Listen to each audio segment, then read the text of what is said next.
My name is Jason Harper. I was born and raised in the small town of Oak Ridge, Tennessee. My childhood was typical for a middle-class American boy: school, baseball on the weekends, summers at my grandmother's in Georgia. After high school, I attended the University of Tennessee, where I studied accounting. It was there, during my sophomore year, that I met Emily Brooks. Emily was a bright and ambitious girl from the journalism department. She immediately caught my attention with her confidence and sharp mind. We started dating, and soon I realized that I was in love. After graduation, we decided to get married. The wedding was modest but beautiful. We rented a small house in the suburbs of Nashville and began to build a life together. The first years of our marriage were happy. I got a job at a large accounting firm, and Emily began her career at a local newspaper. We worked a lot, but we found time to relax together. On weekends, we liked to go out of town, explore the Nashville area, or just spend evenings at home watching movies. Emily was ambitious in her career. She was constantly looking for opportunities to advance, taking on extra assignments, and staying late at the office. I was proud of her successes, although I sometimes felt like we were spending less time together. But I chalked it up to the natural progression of both of us building careers and thinking about the future. In our 5th year of marriage, we decided we were ready for the next step: buying our own home. We found a nice 2-story house in a good area, not far from the city center. Moving and furnishing the new home took a lot of time and effort, but we were happy. It seemed like our lives were going exactly as we had planned. However, I gradually began to notice that Emily was becoming more and more distant. She was working late more often, and often went away on weekends to meet up with friends. When I tried to talk to her about this, she brushed it off, saying that I was exaggerating and that it was just a temporary setback due to her promotion at work. I tried to be an understanding husband. I supported her career ambitions, took on more household responsibilities to make her life easier. But the feeling that something was wrong did not leave me. I could not shake the feeling that Emily was gradually distancing herself from me, that our marriage was no longer as strong as it once was. I didn't know then how right I was in my suspicions and how much my life would change in the near future. I couldn't foresee that Emily's words, "You're not worthy of me," would become a turning point in our story, after which nothing would ever be the same. I can pinpoint the start of our problems. It was June 2019. Emily got a promotion at the newspaper, becoming the city editor. I was genuinely happy for her. She had been working towards this goal for a long time. That evening, we celebrated her success at our favorite restaurant. Emily was beaming with happiness, talking a lot about her plans and prospects. I listened to her, smiled and thought how lucky I was to have such a goal-oriented wife. But after just a week, I noticed the first warning signs. Emily began staying late at work almost every day. At first, an hour or two, then longer. She explained this by her increased responsibility and the need to get up to speed. I tried to be understanding, but I felt the tension gradually building. Our dinners together became rare. Emily often came home after 9, tired and irritable. When I tried to talk, she responded in monosyllables, often snapping. "You understand how important this job is to me," she would say. And I did, really. But I also knew that our marriage was beginning to crumble. In August, the situation worsened. Emily began to go on business trips, first for a day or two, then for weeks. She explained this by the need to establish connections with other publications, to meet with important sources. I did not doubt her words, but the feeling of loneliness and alienation grew. One evening, when Emily was late at work once again, I decided to surprise her. I bought her favorite wine, ordered food from a restaurant and went to her office. The security guard at the entrance recognized me and let me in without ringing the bell. I went up to the right floor, but Emily's office was empty. When I asked, my colleague said that Emily had left an hour ago. I felt my insides tighten. I called her, the phone was switched off. I went back home and waited. Emily arrived around midnight, smelling slightly of alcohol. When I asked where she had been, she casually replied, "We were sitting with colleagues, discussing important material." I pointed to the untouched dinner and told her that I had come to see her. Emily froze for a second, then said irritably, "Are you following me? I have my own life, I don't have to report on every step." That night was a turning point. We had our first serious argument. I said everything that had accumulated over the past months, about her detachment, about the fact that we had completely stopped spending time together. Emily accused me of being overly suspicious and controlling. "You're smothering me with your concern," she screamed. "I want to develop, to grow professionally, and you're dragging me back into the swamp of a dull family life." After this quarrel, something irrevocably changed between us. We continued to live together, but as if we were strangers. Emily increasingly spent the night at a friend's after protracted editorial meetings. I felt that she was hiding something, but I was afraid to dig up the truth. In October, Emily announced that she was going to a week-long journalism symposium in Chicago. I offered to go with her, to take a vacation, but she flatly refused. "This is work, not a vacation," she snapped. I resigned myself, although inside I was seething with suspicion and resentment. On the day she left, I decided, unexpectedly, to check her suitcase.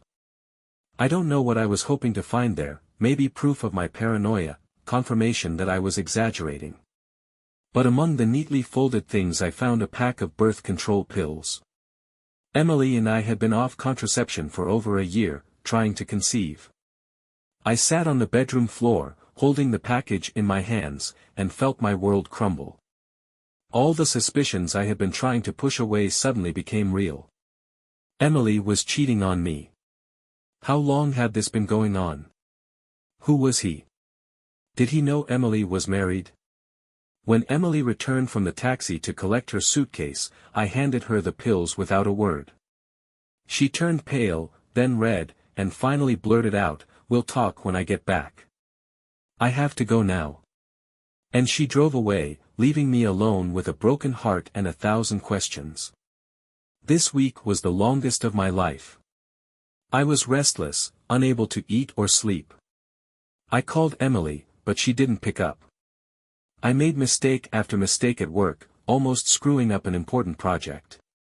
My world was falling apart, and I didn't know what to do next. Emily returned a week later, as planned. I met her at the airport, although she had not asked me to. We were silent the entire way home. The tension between us was almost palpable. When we entered the house, Emily was the first to break the silence. "We need to talk," she said, and I felt my insides tighten. We sat down at the kitchen table, and Emily began to talk. "Jason, I met someone else," her voice shook, but I saw no remorse in her eyes. "His name is Michael. He works for our newspaper as a photographer. We've been together for 3 months." I sat there, stunned by this confession. 3 months. All this time, when I was worried, waiting for her, trying to save our marriage, she was with another. "Why?" was all I could squeeze out. Emily took a deep breath. "Jason, you're a good man. Really. But, you're not worthy of me," the words hit me like a slap in the face. "Michael understands me, my ambitions. With him, I feel alive, I feel like I can achieve more."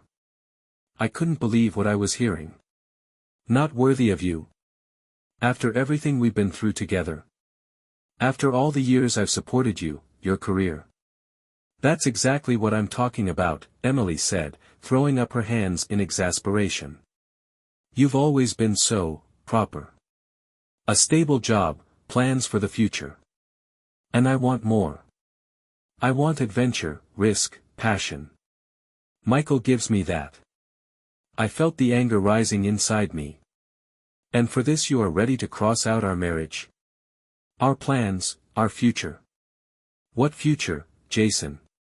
Emily smiled bitterly. "A house in the suburbs, 2 kids, a dog. That's not what I want. I want more out of life. And you think that this Michael will give you this? I barely restrained myself from screaming. He already does, Emily replied. With him, I feel free, I feel like I can conquer the world. I stood up from the table, unable to listen to this any longer. So what now? Are you going to him? Emily shook her head. No, not yet. Michael and I are thinking about moving to New York. There are more opportunities there for both of us.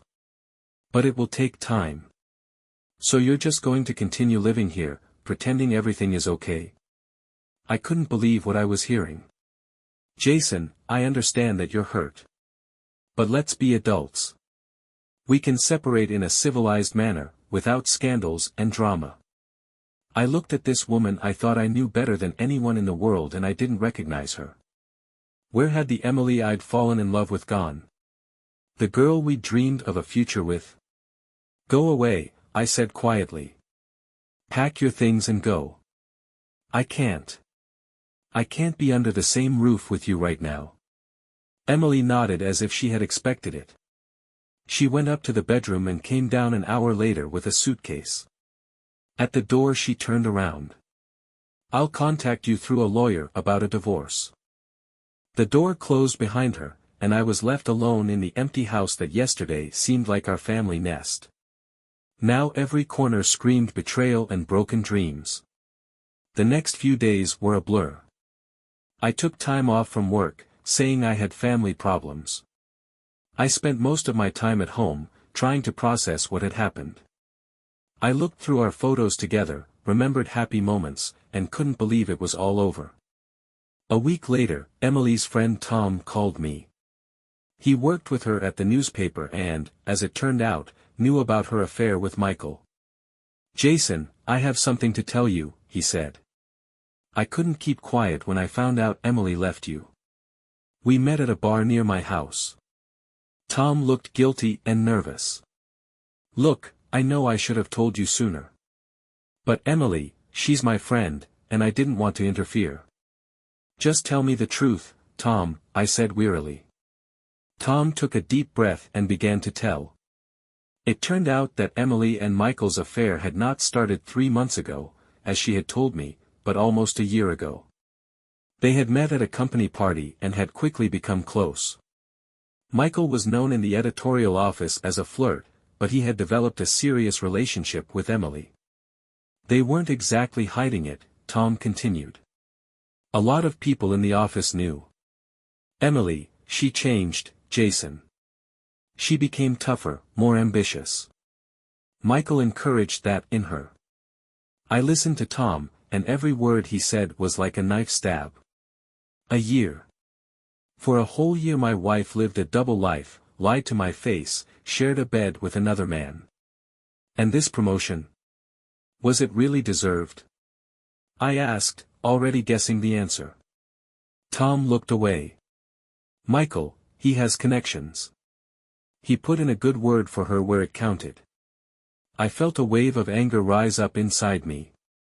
Everything I had admired about Emily, her professionalism, her accomplishments, had been a lie. Not only had she betrayed me as a wife, but she had betrayed her own principles.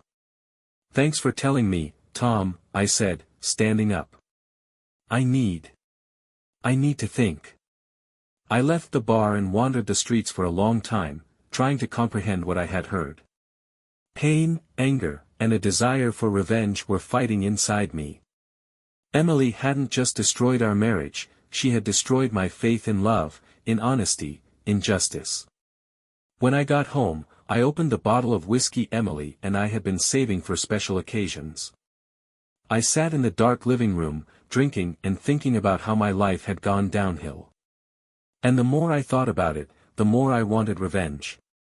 Emily said I wasn't worthy of her. Well, I would show her what a man who had been betrayed and humiliated is capable of. I would make her regret every word, every lie. I would ruin her life the way she had ruined mine. With these thoughts I fell asleep in the chair, and woke up in the morning with a clear plan of revenge in my head. Emily wanted war. She would get it. The next few weeks passed in a blur for me. I sank into a deep depression from which there seemed to be no escape. Every morning I woke up feeling empty and hopeless. The house that had once been our cozy nest now seemed cold and alien. At work, I could barely concentrate. My colleagues noticed my state, but I brushed off their questions. How could I explain to them that my life was falling apart? That the woman I loved most in the world had not only cheated on me, but had humiliated me by telling me I wasn't worthy of her? At night, I couldn't sleep. I lay in our, now mine, bed, replaying every moment of our life together in my head. Where did I go wrong? What did I do wrong? Why did Emily decide that this Michael was better than me? Unanswered questions tormented me, giving me no peace. I started drinking. At first it was just a couple of glasses of wine in the evening to numb the pain. But gradually alcohol became my only solace. I would come home from work and immediately open a bottle. I would drink myself into oblivion, hoping that in my drunken oblivion I would not think about Emily and her betrayal. My friends tried to help. They called, they showed up uninvited, they tried to get me out of the house. But I pushed everyone away. It seemed to me that no one could understand my pain, my humiliation. One evening, in a particularly gloomy mood, I decided to call Emily. I knew it was a bad idea, but the alcohol gave me courage. She answered on the third ring. Jason. What happened? There was concern in her voice. What happened? I smiled bitterly. You ruined my life, that's what happened. Jason, are you drunk? Maybe we shouldn't talk right now. No, we're going to talk. I almost screamed. You have to know what you did to me. You destroyed me, Emily. You trampled my heart, my faith in love, in honesty. How could you? There was silence on the other end of the line. Then Emily said quietly, I'm sorry, Jason. I really am. I never meant to hurt you. You didn't want to hurt me. I laughed, and even heard notes of madness in that laughter. And how did you think I would feel when I found out that my wife was sleeping with another man? That she considered me unworthy of her? Jason, please calm down. You're not in the right state right now. Don't you dare tell me what state I'm in. I threw the bottle against the wall, enjoying the sound of breaking glass. You ruined my life, Emily. And I'm going to make you pay for it. I hung up without waiting for her to answer. My heart was pounding, my hands were shaking. I sank to the floor, my back against the wall, and burst into tears. For the first time since Emily had left, I allowed myself to give in to my pain and anger. I don't know how long I sat there. When I finally got up, it was already light outside. I looked at myself in the mirror and didn't recognize the person looking back at me. A swollen face, red eyes, a week's worth of stubble. It wasn't me. It was a shell of the person I once was. At that moment, I knew I couldn't go on like this. Emily had destroyed me, but I wouldn't let her win completely. I wouldn't be the pathetic shadow I saw in the mirror. I would rise from the ashes and make her regret what she had done. With that thought in mind, I headed for the shower, feeling something like determination for the first time in days. Emily wanted a war. She would get one. But first, I needed to gather my strength and come up with a plan. A plan that would make her feel the same pain I felt. A plan that would show her that she had made a huge mistake in thinking I was unworthy. When I stepped out of the shower, I felt like a different person. The pain and despair were still there, but now there was something else mixed in. Determination. Anger. The desire for revenge. I knew these feelings were dangerous, that they could lead me to the brink of destruction. But at that moment, I didn't care. All I wanted was to make Emily pay for what she had done.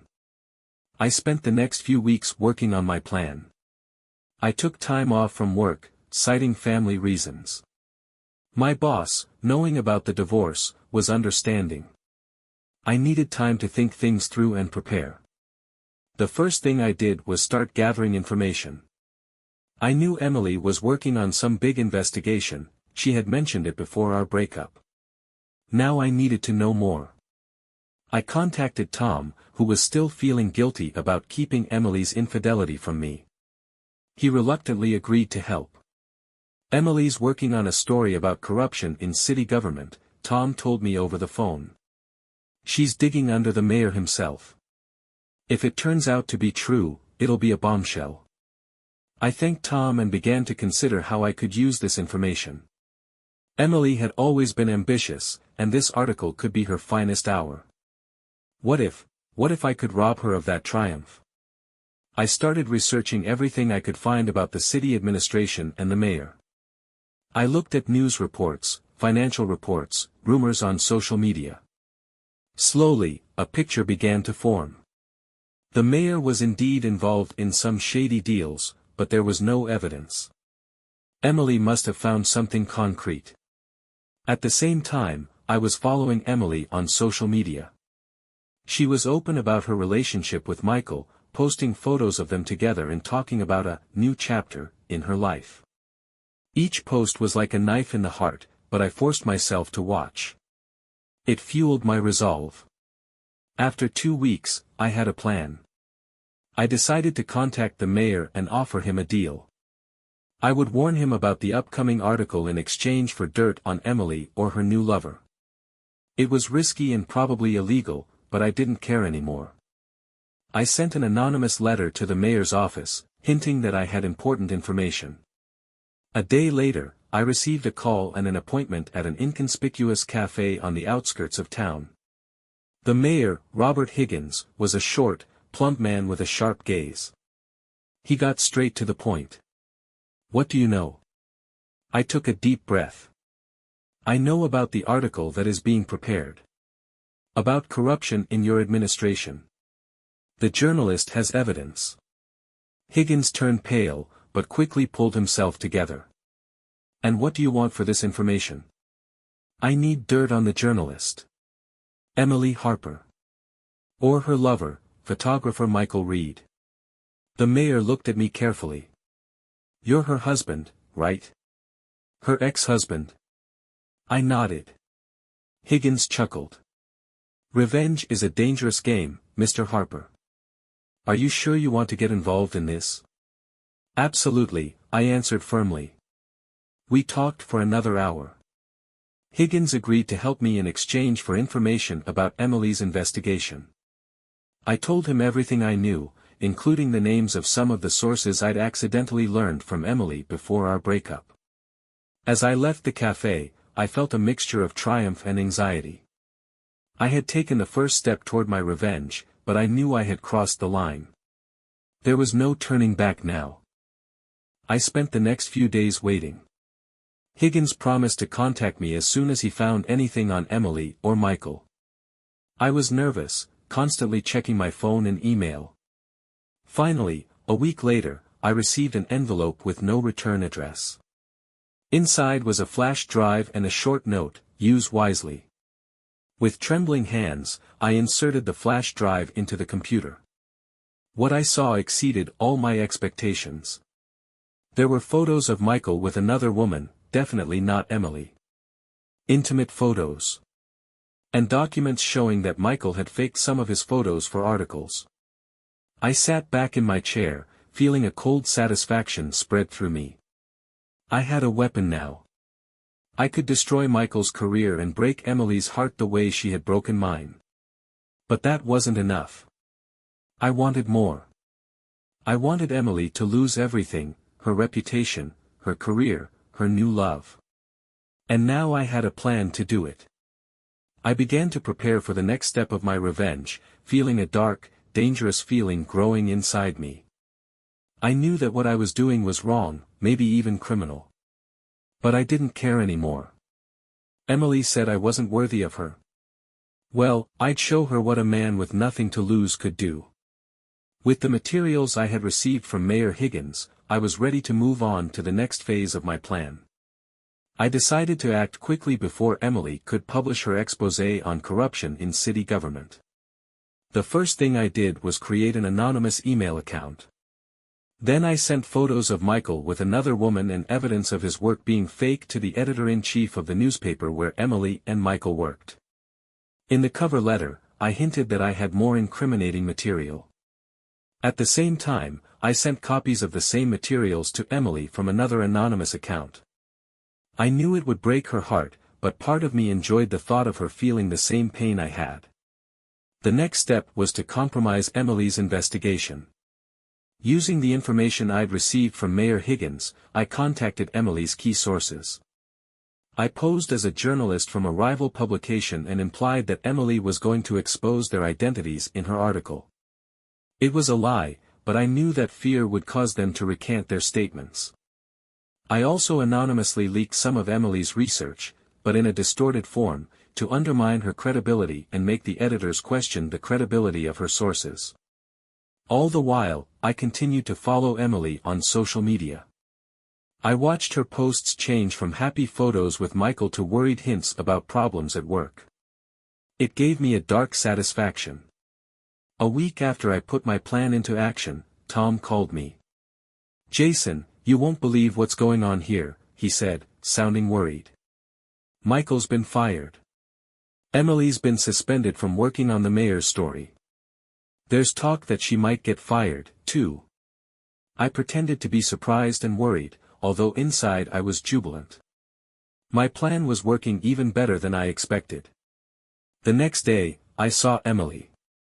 She was sitting in our, now my, favorite cafe, looking broken and empty.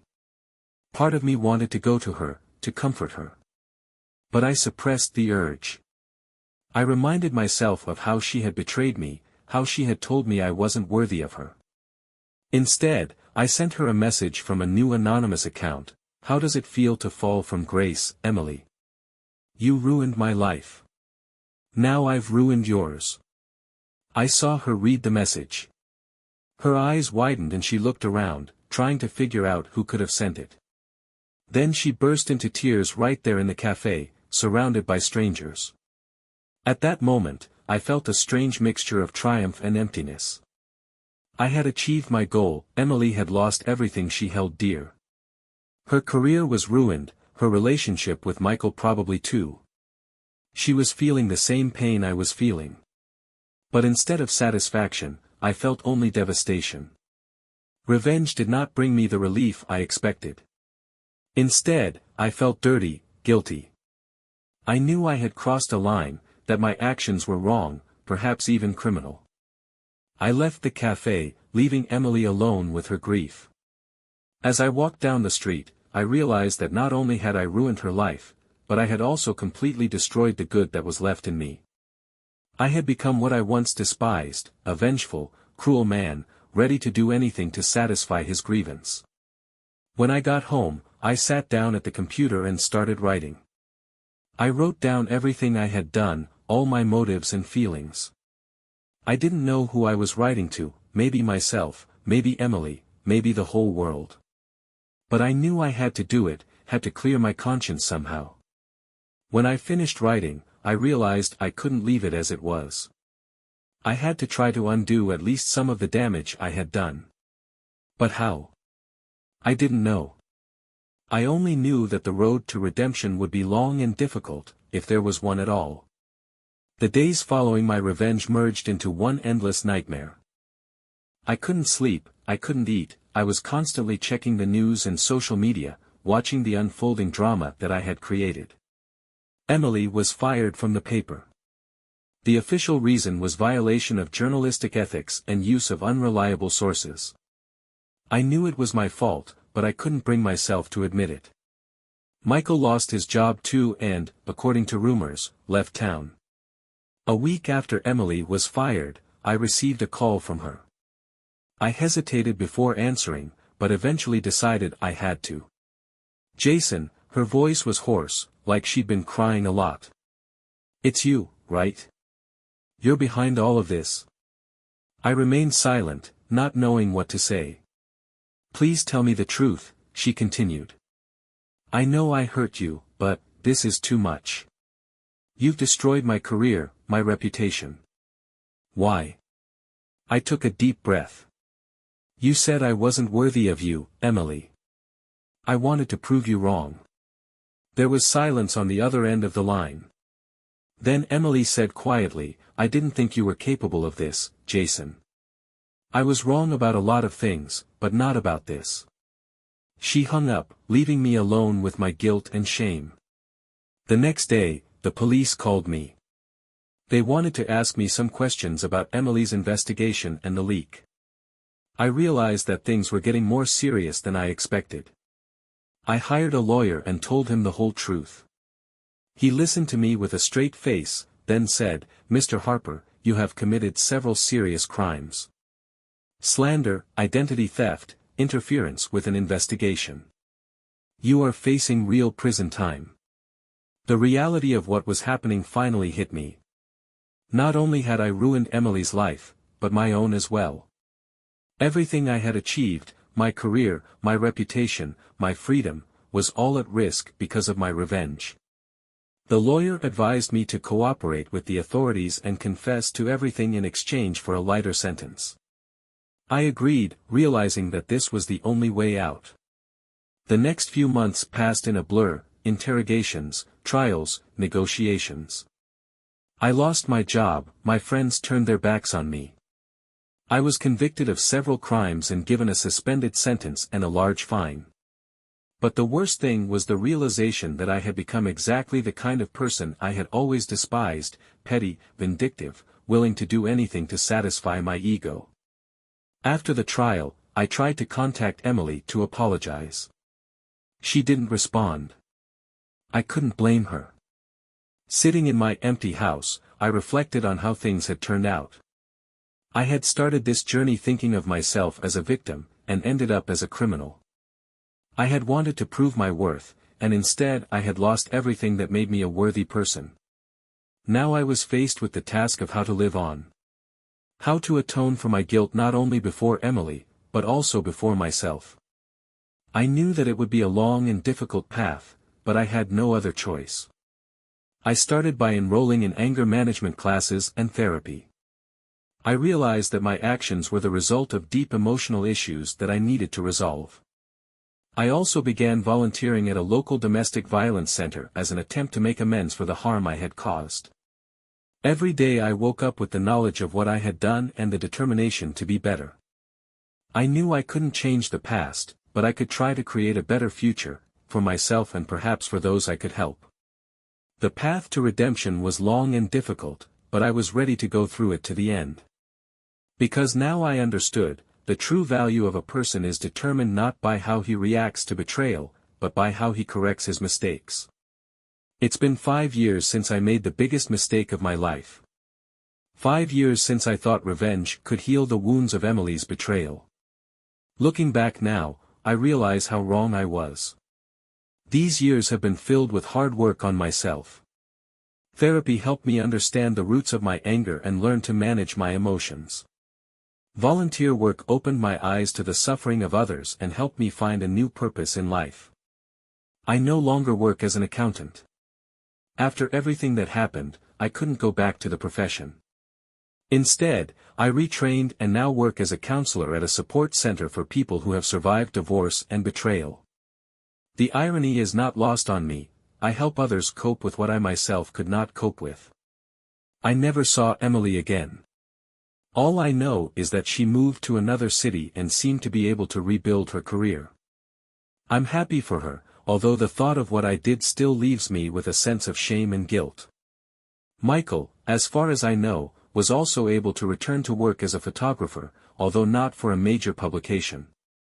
I often think about how my actions affected his life, and that is part of the burden I carry. My relationships with my family and friends are slowly but surely being restored. It took a long time to regain their trust, and I know some wounds will never fully heal. But I am grateful for the second chance they gave me. Today, sitting in my small apartment, I reflect on what this story taught me. I learned that revenge is a poison that poisons the one who uses it first.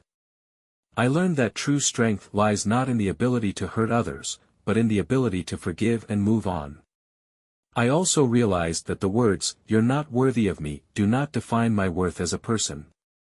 My worth is determined by my actions, my treatment of others, my ability to grow and change. If I could go back in time and give my former self advice, would say, the pain will pass. Don't let it turn you into someone you don't want to be. Your worth doesn't depend on someone else's opinion. Find the strength to forgive and move on. I can't change the past, but I can influence the future. Every day I try to be better than yesterday. I'm learning to forgive, not only others, but myself. I strive to be the person I always wanted to be, strong, compassionate, worthy. My story is one of fall and redemption, of the dark depths of the human soul and the light that can be found if you don't give up. I hope it serves as a warning to others who may find themselves on the brink of pain and revenge. Because in the end, the most important battle is not the one we fight with others, but the one we fight with ourselves. And in this battle, victory lies not in never falling, but in always finding the strength to rise and become better.